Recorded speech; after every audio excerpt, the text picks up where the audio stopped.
I bought a silver ring at a pawn shop for $40. 3 days later, I noticed something impossible. It got warm. Not from my body heat. The metal itself heated up, but only near certain people. 3 people, to be exact. I'm a physics student. I don't believe in unexplained phenomena, so I tested it. Obsessively. For weeks. The results were terrifying in their consistency. Same 3 people. Same temperature increase. Same proximity threshold. I needed to know why. What I discovered changed everything I thought I understood about the people around me. Before we dive in, have you ever bought something that ended up changing your life in unexpected ways? Tell us in the comments. And if you love stories about mysteries, invisible connections, and extraordinary people, please subscribe so you don't miss our next one. Now let me take you back to the day I bought a ring that taught me empathy is more than just a feeling. I was a senior physics major at Temple University in Philadelphia, and I approached everything in my life with the same methodology: observe, hypothesize, test, conclude. I believed in measurable phenomena, reproducible results, things that could be proven through experimentation and data. I didn't believe in fate or cosmic signs or objects with mysterious powers. So when I bought a simple silver ring at a pawn shop on a gray Saturday afternoon, I had no expectations beyond filling a gap on my right hand where I used to wear my high school class ring before I lost it. The ring was unremarkable. Plain silver band, no stones, no engravings visible to the naked eye. It cost $40, fit perfectly on my index finger, and felt comfortable enough that I forgot I was wearing it within an hour. I put it on that Saturday and went about my weekend. Studied for my quantum mechanics exam, met my roommate Jade for coffee, went to the library, normal college senior activities. It was Monday morning when I first noticed something odd. I stopped at my usual coffee shop before my 9 a.m. statistical mechanics class. The barista was a guy I'd seen dozens of times. Kurt, according to his name tag. Mid-30s, quiet, always polite, but not chatty. I ordered my usual black coffee, and while I was waiting, I noticed my ring felt warm. Not uncomfortably warm, just noticeably warmer than it had been. Like I'd been holding a hot cup and the heat had transferred to the metal, except I hadn't been holding anything hot yet. I looked at the ring, confused. Kurt handed me my coffee, I paid, and I left. By the time I got to campus, the ring was back to normal temperature. Weird, I said to myself and promptly forgot about it. 3 days later, it happened again. I was in the physics department office talking to Professor Carell about my thesis proposal. She was helping me refine my research question about quantum entanglement applications, and mid-conversation, my ring started getting warm again. Same sensation. Same distinct warmth that felt like it was coming from the metal itself, not from my finger. I pulled my hand back slightly, examining the ring while trying to keep my attention on Professor Carell's feedback about my methodology. "Everything okay?" she asked, noticing my distraction. "Yes, sorry. Just, my ring feels warm. It's strange." She smiled. "Metal conducts heat. You probably touched something warm without realizing." But I hadn't. I'd been holding my notebook the whole time, nothing else. The warmth faded after about 30 seconds. I made a mental note and moved on. The third time it happened was what made me start paying real attention. I was at the gym on campus, not my usual routine, but Jade had convinced me to try a yoga class. I was terrible at it, too inflexible and too restless to enjoy holding poses. But about 20 minutes in, during a particularly uncomfortable warrior pose, my ring started warming again. I was so surprised I lost my balance and stumbled. The instructor, a woman in her early 40s named Mandy, who I'd never met before, immediately came over. "You okay?" "Fine, just clumsy." But I was staring at my ring. Same warmth, same intensity, and it stayed warm the entire time Mandy was helping me correct my pose. The moment she moved to help another student, the warmth faded. That's when my physics brain kicked in. 3 data points, 3 instances of the ring exhibiting the same anomalous behavior. That wasn't coincidence. That was a pattern, and patterns could be investigated. Over the next 2 weeks, I conducted what I started calling the ring experiment in my lab notebook. I documented every instance of warmth: date, time, location, proximity to other people, temperature increase. I started carrying a small infrared thermometer, duration of warmth. Environmental factors. The results were striking. The ring got warm, specifically increased by 3 to 4 degrees Celsius, in the presence of exactly 3 people. Kurt, the barista professor, Karel, Mandy, the yoga instructor, not my roommate, not my other professors, not random people on the street, just those 3, consistently, reproducibly. I tested it obsessively. I went to the coffee shop every day for a week. The ring warmed every single time Kurt was working, and never when other baristas were there. I went to Professor Karel's office hours 3 times, warmth every time. I went back to yoga twice more, warmth every time, but only when Mandy was teaching. The ring would start warming when I was within approximately 3 meters of these people, reach peak temperature at about 1 meter, and cool down as soon as I moved away or they moved away. It was the most consistent, reproducible phenomenon I'd encountered outside of a controlled lab experiment. I needed to understand the mechanism. So I did what any physics student would do. I took the ring to my friend Zeke. He was a grad student in materials engineering, and asked him to analyze it. "What am I looking for?" he asked, examining the ring under magnification. "Anything unusual? Any mechanism that could cause selective thermal response to specific individuals?" He ran it through various tests: spectroscopy, X-ray imaging, magnetometry. After 3 hours, he called me back to the lab. "Lena, this ring is insane." "What do you mean?" He pulled up an X-ray image on his computer. "Look at this. See these microstructures inside the band? That's not decorative. That's circuitry. Incredibly sophisticated circuitry. Way more advanced than anything I've seen in commercial wearables." I leaned in, staring at the screen. He was right. Embedded in the silver were hair-thin pathways of what looked like conductive material, forming complex patterns. "There's also this." He zoomed in on a section. "This looks like a thermal element, something designed to heat up deliberately. And this section here? I think it's a sensor. Maybe bioelectric? It could be reading electromagnetic signals from nearby sources. Like people? Maybe. The human body generates electromagnetic fields, brain activity, heart rhythm, all of it produces measurable signals. If this ring is designed to detect specific patterns in those fields, it could theoretically identify individuals with particular neurological or physiological characteristics. That's not possible with something this small. It shouldn't be, but it's here. Someone built this. Someone way ahead of current technology. I left his lab with more questions than answers. Someone had deliberately created a ring that could identify specific people based on some measurable characteristic they shared. But what? And why? I decided to approach it differently. Instead of focusing on the ring, I'd focus on the people. What did Kurt, Professor Karel, and Mandy have in common? Over the next week, I observed. I listened. I asked careful, casual questions. Kurt the barista was quiet, thoughtful. One day when the shop was empty, I asked him how long he'd been working there. 3 years, he said. I used to be an ER nurse. Burned out pretty hard. Needed something simpler. What made you burn out? He was quiet for a moment. The job was intense, but honestly, it was more than that. I felt everything. Every patient's pain, every family's grief. It sounds dramatic, but sometimes I'd go home and feel physical pain in the same places patients had been injured, like I was carrying their trauma in my body. Professor Karel was more reserved, but I'd heard her mention in class once that she had trouble watching medical dramas. Too visceral, she'd said. I get too affected by depictions of suffering. It feels too real.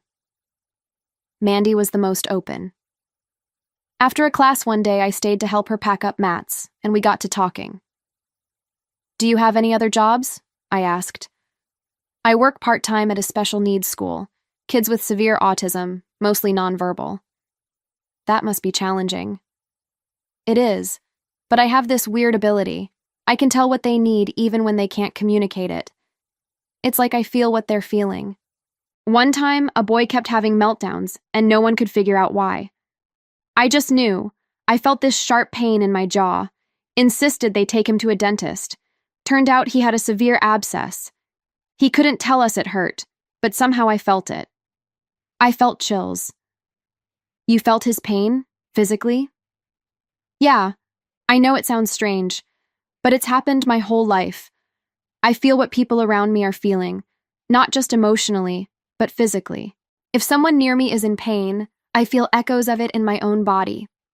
I went home that night and researched obsessively. Hours of reading scientific papers, medical journals, case studies, and I found it. Mirror touch synesthesia, a rare neurological condition where the brain's mirror neurons are hyperactive, causing people to physically feel sensations they observe in others.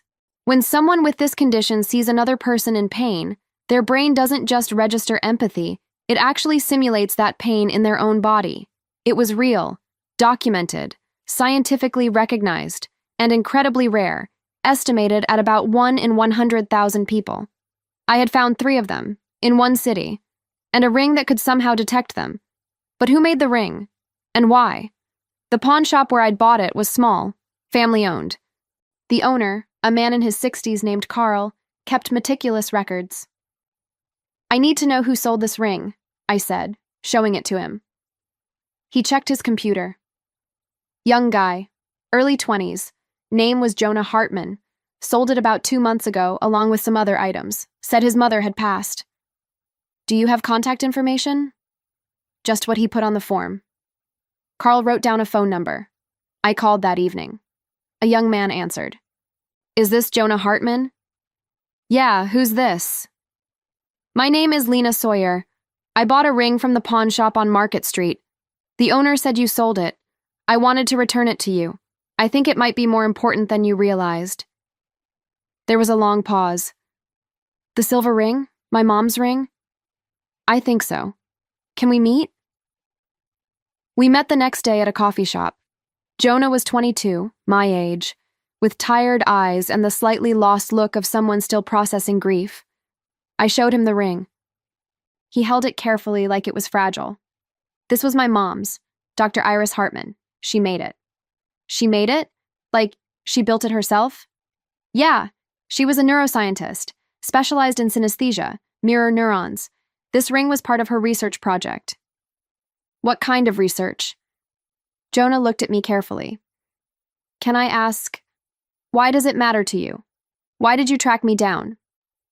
I explained everything, the warming, the pattern, the 3 people, my investigation and what I'd learned about mirror touch synesthesia. Jonah's eyes filled with tears. It worked. It actually worked. She'd be so happy. What worked? My mom had mirror touch synesthesia, severe case. She felt everything, other people's pain, their emotions, like they were her own. It made her an incredible researcher, but it also made her life incredibly difficult. She couldn't go to hospitals, funerals, even crowded places were overwhelming. Too much pain, too much emotion to process. He pulled out his phone, showed me a photo of a woman in her 40s, with kind eyes and a gentle smile. She spent years studying the condition, trying to prove it was real, trying to find others like her. She felt so alone. There are so few people with severe mirror touch synesthesia, and most don't know they have it. They think they're just overly sensitive, or they have anxiety disorders, or they're going crazy. So she built the ring to find them? Yes. She developed technology to detect the specific neurological patterns associated with hyperactive mirror neurons.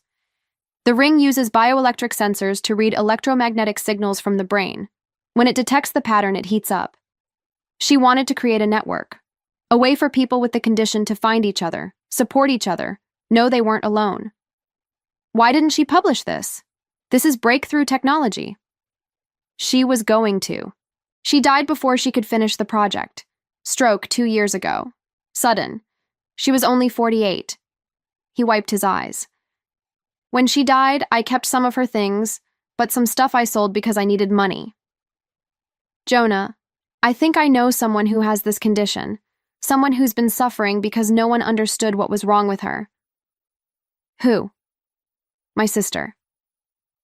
I told him about Sophie, about how she'd been struggling for 3 years, ever since she turned 17, how she'd gradually withdrawn from the world, stopped going to school, stopped seeing friends, how she now barely left her room, spent most of her time alone, and when our parents asked what was wrong, she could only say, "The world hurts too much.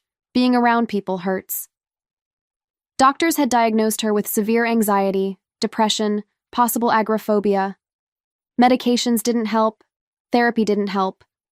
Nothing helped because no one understood what was actually wrong. But I understood now. Sophie wasn't mentally ill. She was an empath in the most literal neurological sense. She felt other people's pain and emotions as if they were her own, and she'd never known that wasn't normal. She thought everyone felt that way, and she was just weak for not being able to handle it. I said I'd return it to you, but can I take it to her first? I asked Jonah. Keep it. That's what my mom would have wanted. She made it to help people like your sister. People like her. That weekend I drove home.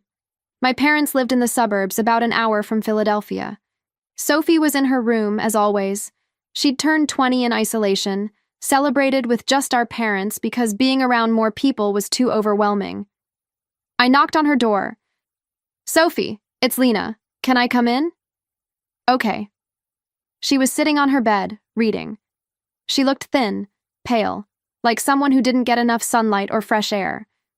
My heart broke looking at her. I approached and the ring on my finger started to heat. That meant I was right.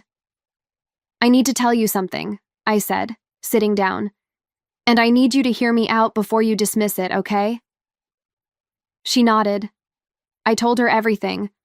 About the ring, about mirror touch synesthesia, about the 3 people I'd met who had it, about Jonah's mother who had built technology to find others like her.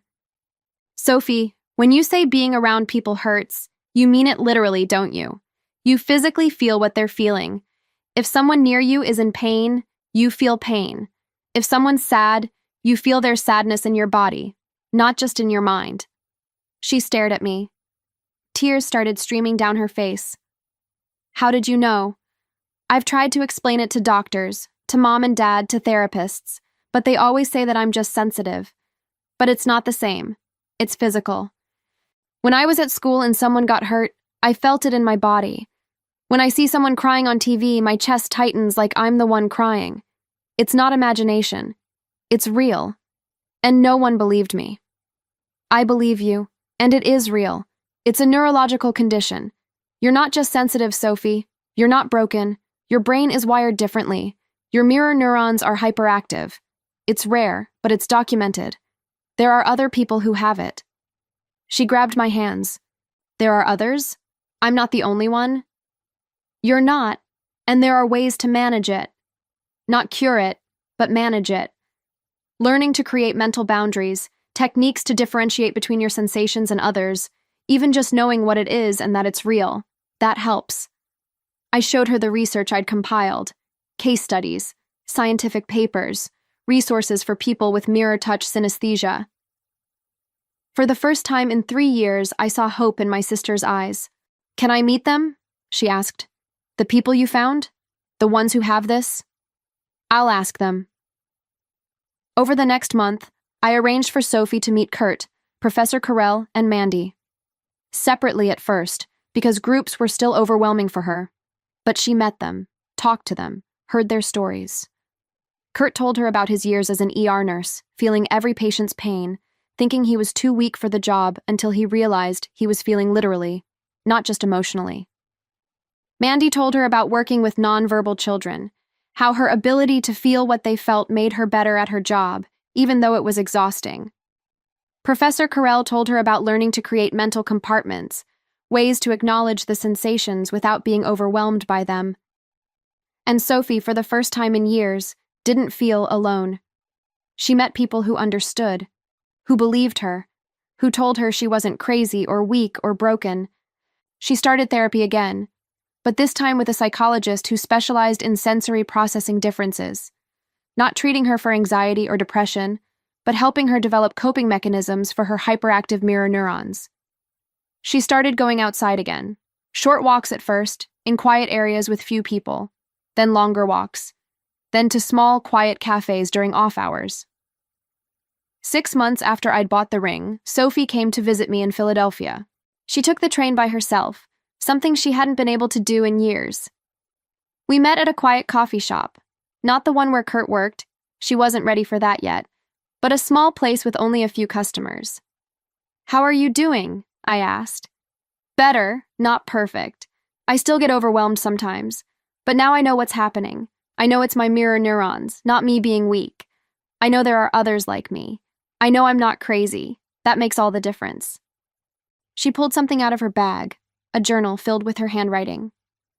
I've been writing about it, my experience, what it feels like. I want to share it online in case there are other people like me who don't know what they have, who think they're going crazy. Maybe if they read what I wrote, they'll recognize themselves. They'll know to look for answers. Sophie, that's incredible. It's because of you. You found that ring. You figured it out. You believed me when no one else did. I should have believed you sooner. I'm sorry it took so long. You believed me when it mattered. That's what counts. I still have the ring. I wear it sometimes, though I've met enough people with mirror touch synesthesia now that I don't need it to identify them. I've learned to recognize the signs, the way they flinch when they see someone hurt, the way they tear up at others' pain, the way they avoid crowded places and emotional situations. Jonah and I became friends. We're working together on finishing his mother's project, creating a proper network for people with mirror touch synesthesia. Not just a ring, but a full support system. Resources, community, research. Sophie is part of it too. Her writing has reached hundreds of people who've recognized themselves in her descriptions, people who've spent years thinking they were broken, discovering they're actually extraordinary, because that's what people like Sophie are, extraordinary. They don't just sympathize with suffering, they feel it in their own bodies, and they still choose to be kind, to help, to care, even though caring literally hurts them. The ring taught me something I should have known as a physics student, that the most important things aren't always visible. Particles, forces, fields, we can't see them, but we can measure their effects. We can prove they exist. Mirror touch synesthesia is like that, invisible but real. Unmeasurable in conventional ways, but undeniably present in its effects. And people who have it are carrying weight the rest of us can't imagine. Feeling pain and emotion that isn't theirs, processing sensations that would overwhelm most people, and doing it every single day. They're not weak. They're the strongest people I know, and they deserve to know they're not alone. Have you ever tried to explain something you were experiencing, but no one believed you or understood? Share your story in the comments below.